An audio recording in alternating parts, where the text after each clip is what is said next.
சுவாமி பிரமதேவா, யாரப்பா? நான் உங்கள் அரண்மனை காவலங்க. சரி, பூர்வாசகர் வந்திருக்கிறாருங்க. யாரு? எப்படி அமௌண்ட கொடுத்தது ஒரு டீ? என்ன அப்படி யாரா எழும்பி கூட சொல்லுங்கடா. ஏமா பூர்வாச மகாமொழி வந்திருக்கிறாருங்க. நம்ம யாரா இருந்தாலும் என்ன ஆக்கள் அடுத்த படத்துல சொல்லக்கூடிய தேவன மும்மூர்த்தி தேவர்கள். மும்மூர்த்தி தேவன முதல் கடவுள் என் கடவுள் பிரம்மதேவன்.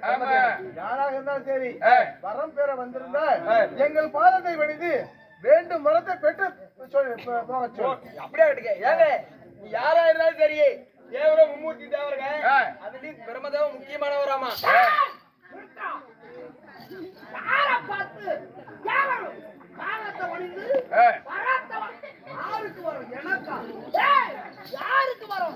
எனக்கு வரமா?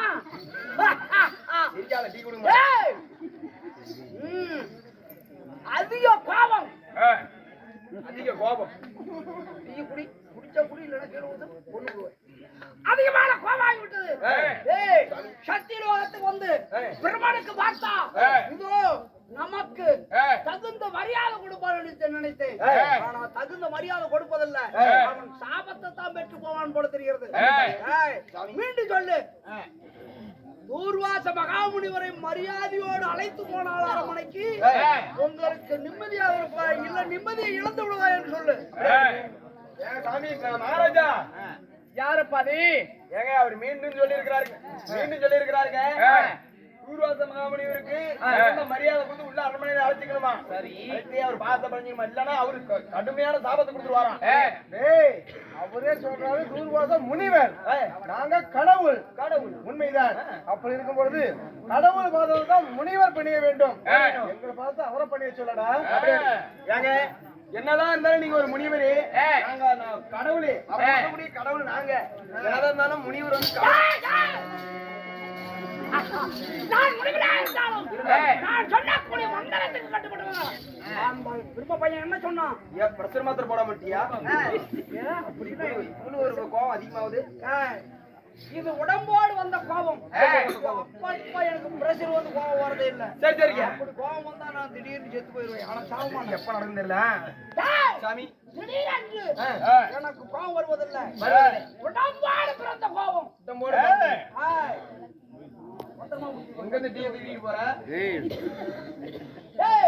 இப்ப பாரு, அந்த சத்தியலோகமே அடிக்க போகுது.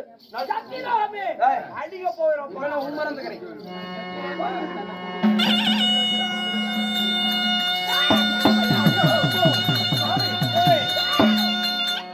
கொஞ்சம் கூட அகங்காரம் பிடித்தவனே, கொஞ்சம் கூட சத்தியலோகத்துக்கு பெருமனுடைய சாசனத்துக்கு பூர்வாச மகாமுனிவர் வந்திருக்கிறார். எனக்கு இருப்பதோ 22 நேத்திரம், 7.5 மடங்கு கோபம், 4 அடி அகலம், 7 அடி உயரம் கொண்ட 101 சபத்தை செய்து நான் சபப்படுத்தப்பட்டு நான் சொல்லக்கூடிய மந்திரத்துக்கு அடிபடுவார் தெரியாதவனா நீ? பின்னாடி கொடுவேன். கர்மாக்கோடியின் பாதத்தை முடியாத இருவரும் இருக்க முடியாது. நீ 5 வேதத்தை படித்து கர்வத்தால அழிந்து போகிறாய். அதனால் உனக்கு இருப்பது 5 சிரம்.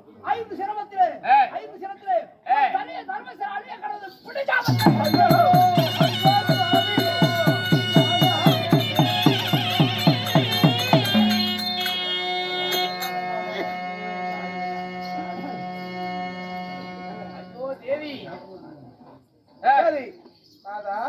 நான் கண்ட கனவு படைத்து விட்டது போல இட்டால் வரம், பெயர் பெற்றவர் இந்த தூர்வாச மகாமுனிவர். அதனாலே நம் நாட்டுக்கு வந்ததுனாலே நம்ம பாதத்தை பணிதனால அவர் தர்மம் சிரம் அறுபடும் என்று எனக்கு சாபத்தை அளிச்சு விட்டார். இதற்கு என்ன செய்வது, ஏது செய்வது புலப்படவில்லை. இருக்கட்டும். நாமளும் தேவர்கள். இந்த முனிவர் கொடுத்த சாபம் தேவருக்கு பலிக்கவா போகுது? இருந்தாலும் எனக்கு ஒரு மன சங்கட்டமாக இருக்கிறது. அதனாலே வெள்ளிங்கிரியை வாசம் செய்யக்கூடிய பரமசிவன் இருக்கிறார் அல்லவா, என்னுடைய மைத்துனன், யாரு என்னுடைய மாமா, நடந்ததெல்லாம் அவர் எடுத்து சொன்னார். அதுக்கு ஏதோ ஆலோசனை சொல்வார். அதனால வெள்ளிங்கிரி போயிட்டு வருகிறீங்க. அப்படியா? மனக்கலக்கத்தை நீக்கி வர வேண்டும் சுவாமி. பார்த்து பதனமாக சென்று வாருங்கள். வருவதையிலும் அடி மீது விழி வைத்து காத்திருப்பேன் கலைவாணி சரஸ்வதி. சுவாமி பதனமாக சென்று வாருங்கள். பதனமாக போய்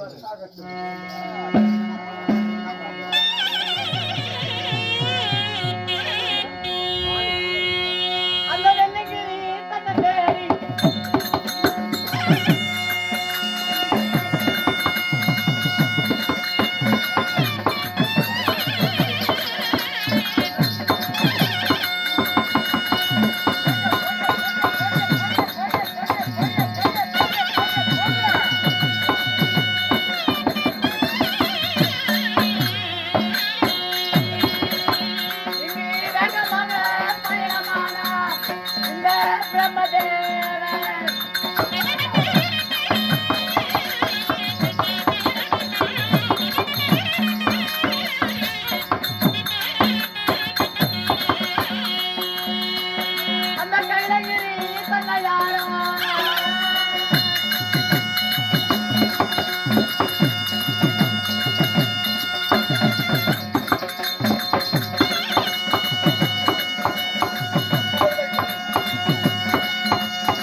படியலுக்கு பொறுப்பேற்று வந்த பரமசிவன் இருப்பார்.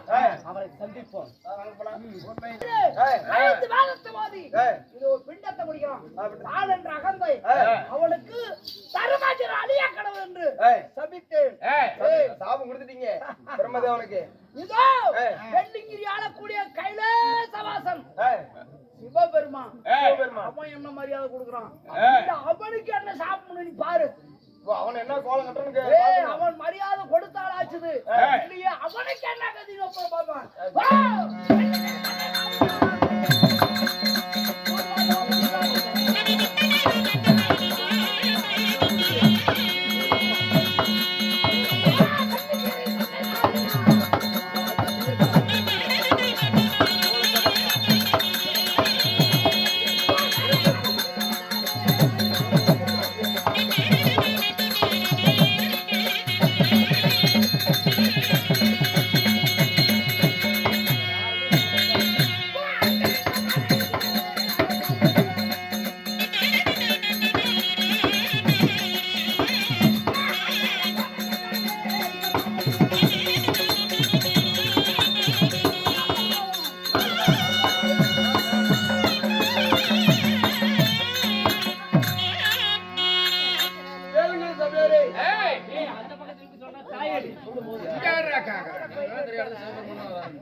துரியோதன மன்னனாகப்பட்டவர்